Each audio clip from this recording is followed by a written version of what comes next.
Right. Hello everyone. I'm coming back with one of these little question responses following my one of my last videos, and this was so my mate Phil Bellew, who's been a long time follower of the channel, and we've had some really good discussions, and he always gives a really nice insight and some really good feedback. Posed the question as to whether the police were armed during the Second World War. And I remember responding to this question saying I've seen documents somewhere in the Cabinet War files outlining the arming of the police in terms of local defence. And I just remembered this morning that I better look for this document, and I found it. So this is, as always, well, as with most cases within the Cabinet War file. So this is CAB 67/6/34, and as stated, this document outlines arming the police, and this was drafted on the 23rd of May 1940. So I think that was a couple of days before the formation of the local defence volunteers that later become the Home Guard and would later be seen as the primary force of defending the UK. Oh, hello, Pumpkin. So this is that's Lieutenant Pumpkin there.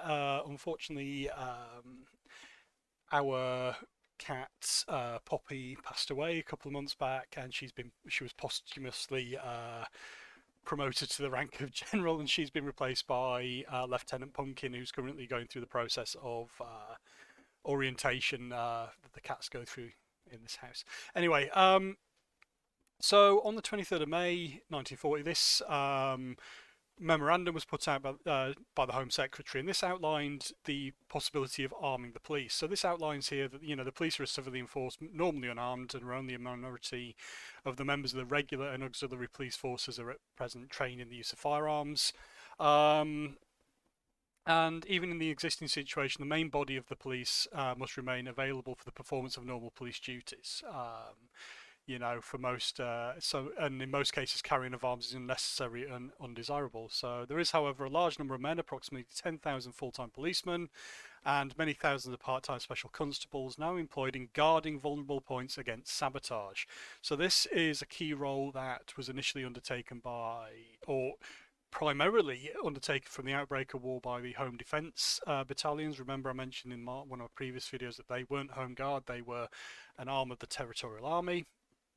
And obviously here they're considering that a lot of police officers are currently employed in guarding things like factories, for example, against sabotage. So as regards the risk of enemy landing by parachute, the function of the police should in the main be confined to observing and reporting to the military authorities the presence of parachutists. Pretty much the initial role of the Home Guard. So when they were formed, remember the role of the Home Guard today is largely overblown.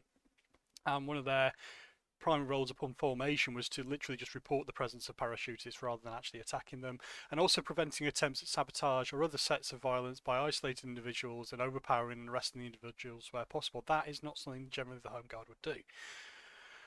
Right, so there are accordingly certain particular purposes for which it would be proper and desirable to take steps immediately to arm the police, and these are mainly for the guarding of VPs against sabotage, which again is something the Home Guard would take on later on, protecting police stations, which against enemy raiding parties, which is something the police would ideally want to do.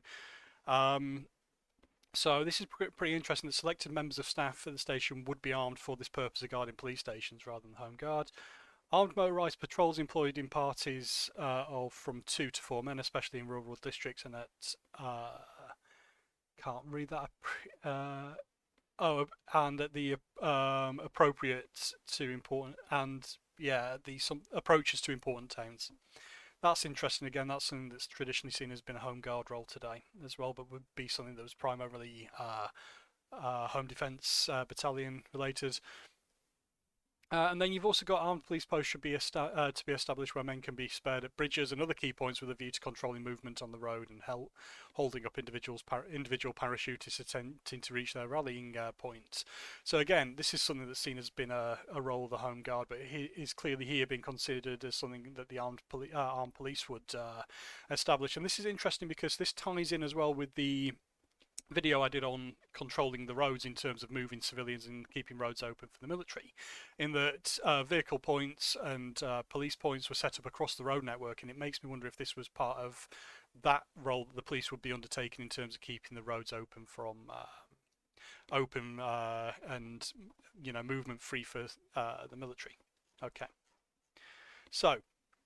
And then it goes on, so beyond the functions referred to above, so guarding vulnerable points to a certain extent, guarding police stations, undertaking mobile patrols in rural districts, and having armed police posts on key bridges and key points of the road network.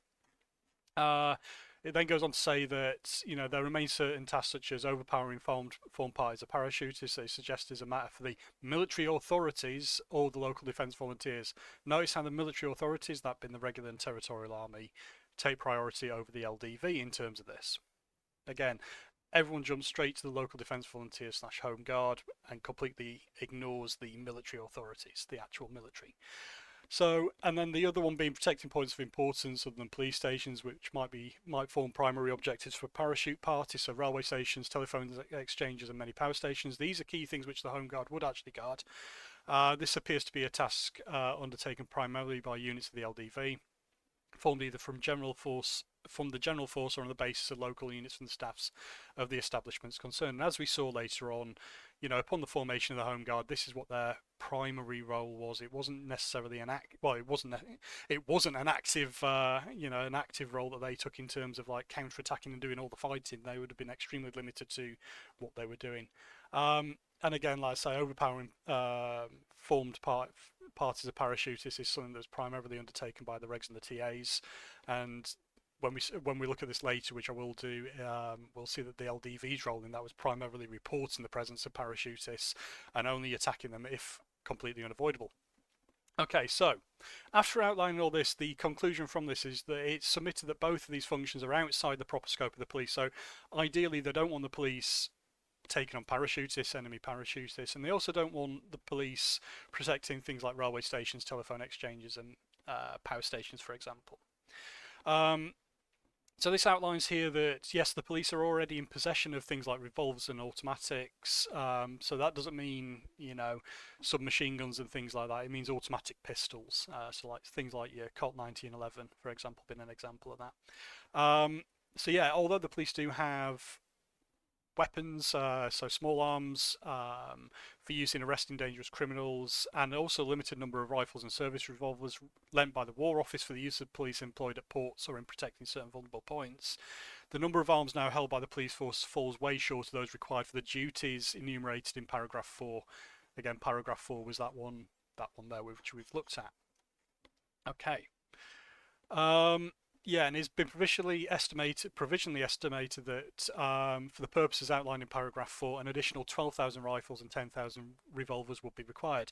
And then it goes on to kind of state that whether these numbers are needed will rest heavily upon whether how far the Home Guards, local defence volunteers let the Home Guard develop, and if this corps is in a position at an early date to relieve the police of any considerable proportion of their protective duties, the numbers could be proportionally reduced in terms of weapons. So, and they also finish off by saying, I should be glad if I might have the authority of the War Cabinet to issue instructions to the police to proceed on the lines indicated in this memorandum, so far as the arms available to them permit. I need to find the response to this because I didn't find that. I just thought I'd do an overview of what the key thing, that it was considered that arming the police was something that should be undertaken, and look at the extent to which the police were to be armed, but also to highlight that the role that the police were to undertake when armed was kind of like a precursor to the Home Guard in terms of guarding specific points, but also they were, as we can see from this, in most cases acting as a stopgap until the Home Guard could be developed, and if the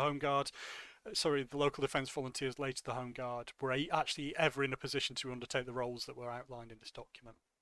So, as always, a huge thank you to Phil for asking that question. Hopefully this goes some way to answering the question as well, but also showing that the role of the police, the police undertook a role that is often attributed to the Home Guard, and also undertook a role that to an extent freed up home defence battalion soldiers of the TA to do other stuff and do more important roles as well. So hopefully this shows you, gives an insight into the army of the police, and provides another aspect to the defence of the UK during the Second World War, which is chronically overlooked. So thanks as always for watching. I'll catch you later. If I don't see you before Christmas, have a good Christmas, everyone, and all being well, I'll see you just before the new year. And yeah, have a good one. I'll see you later. Bye.